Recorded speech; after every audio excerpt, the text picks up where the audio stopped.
Assalamualaikum warahmatullahi wabarakatuh.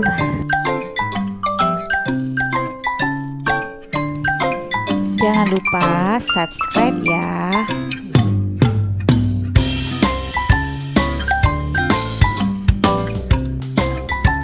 Bersama saya hari ini kita akan mempelajari mata pelajaran IPA kelas 9 semester ganjil.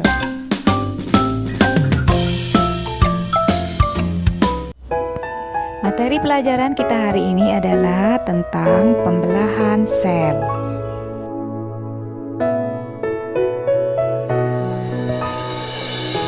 Tujuan pembelajaran yaitu selama dan setelah mengikuti proses pembelajaran ini, peserta didik diharapkan dapat menyebutkan dan menjelaskan ciri setiap fase pembelahan mitosis dan meiosis.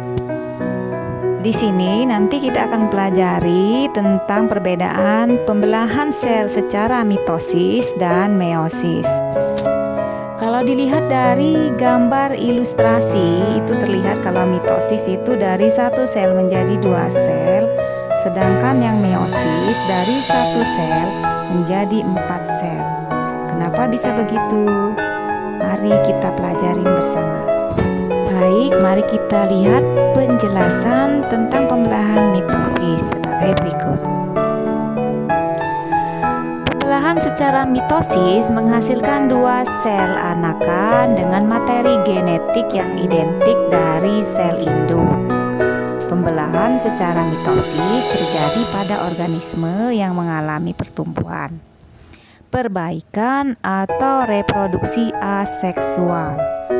Jumlah kromosom sel anakan adalah 2N atau disebut dengan diploid. Siklus hidup sel dibagi menjadi dua, yaitu fase pertumbuhan atau interfase dan fase pembelahan. Fase pertama yaitu fase pertumbuhan atau interfase. Pada fase ini terjadi tahap persiapan setiap sel yang akan melakukan pembelahan.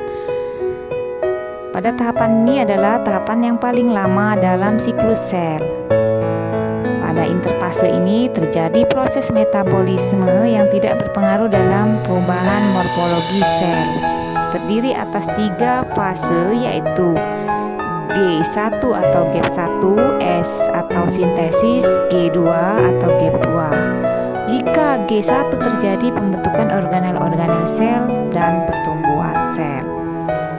Fase S terjadi proses replika DNA, sedangkan fase G2 terjadi pertumbuhan organel sel.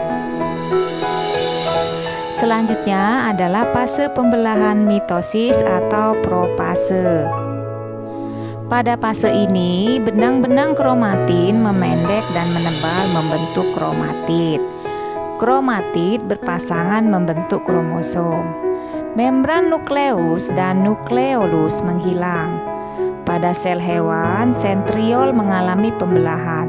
Sentriol tersebut memisah menuju kutub yang berlawanan. Benang spindle mulai mengatur diri sedemikian rupa sehingga menyerupai bentuk pancaran atau aster. Berikutnya adalah fase metafase. Pada fase ini terbentuk benang spindle kromosom yang terlihat semakin jelas. Kromosom berada di daerah ekuator sel atau bagian tengah. Setiap kromosom masih terdiri atas 2 kromatid yang terkait pada sentromernya.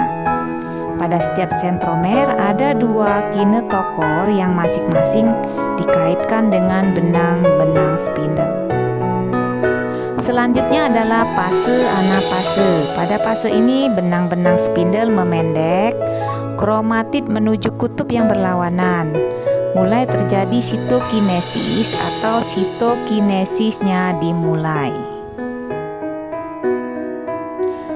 Berikutnya adalah telofase. Pada fase ini kromatid telah sampai di kutub-kutub yang berlawanan.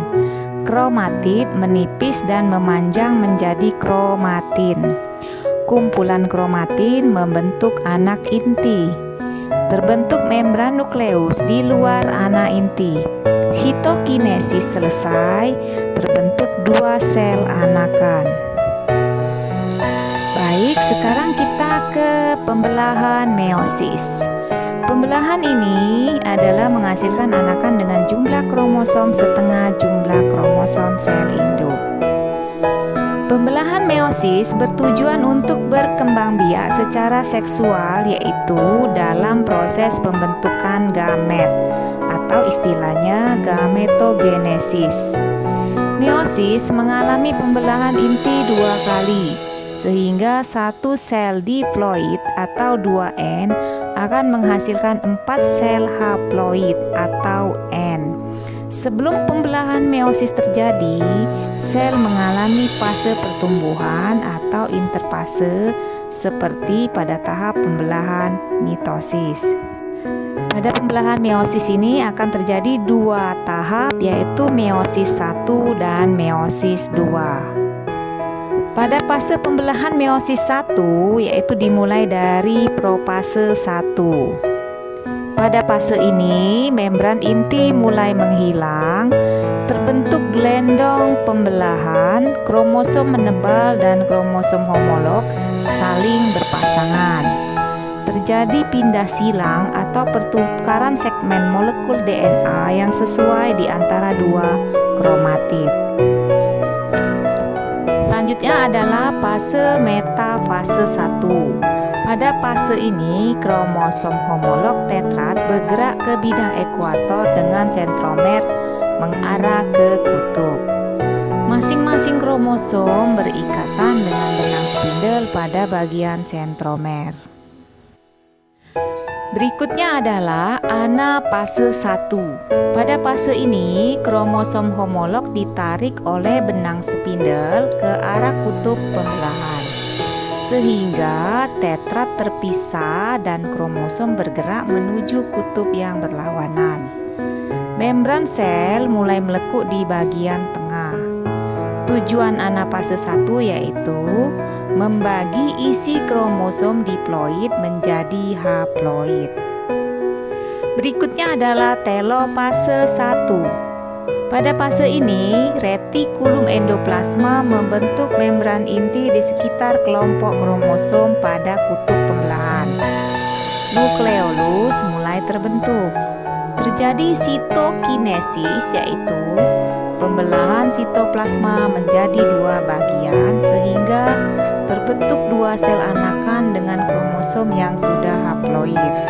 Selanjutnya adalah fase pembelahan meiosis 2. Pada fase ini dimulai pada fase profase 2. Pada fase ini, membran nukleus dan nukleolus mulai menghilang kembali.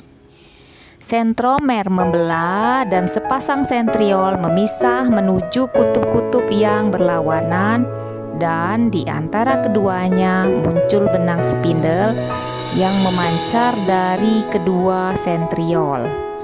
Waktu ini lebih singkat dibanding tahap lainnya. Berikutnya adalah metafase 2. Pada fase ini setiap kromosom haploid berisi 2 kromatid tertarik ke bidang ekuator. Terbentuk benang-benang spindel, salah satu ujungnya melekat pada sentromer, khususnya di bagian kinetokor, dan ujung lainnya membentang menuju kutub pembelahan yang berlawanan. Fase selanjutnya adalah anafase 2. Pada fase ini, spindel menarik kromatid menuju kutub pembelahan yang berlawanan. Kedua kromatid bergerak menuju kutub yang berbeda. Pada akhir anafase, membran sel mulai melekuk. Tahap berikutnya adalah telofase 2. Ini adalah tahap terakhir pada pembelahan meiosis 2. Pada fase ini, kromatid di kutub berubah menjadi benang-benang kromatin. Membran nukleus dan inti haploid terbentuk. Kromosom menipis dan memanjang menjadi benang-benang kromatin. Terjadi sitokinesis sehingga terbentuk 4 sel anakan haploid. Dengan berakhirnya tahap telopase 2, maka berakhirlah tahap pembelahan sel secara meiosis dan dihasilkan 4 sel anakan yang bersifat haploid. Demikian materi yang dapat saya sampaikan, semoga bermanfaat. Saya ucapkan terima kasih.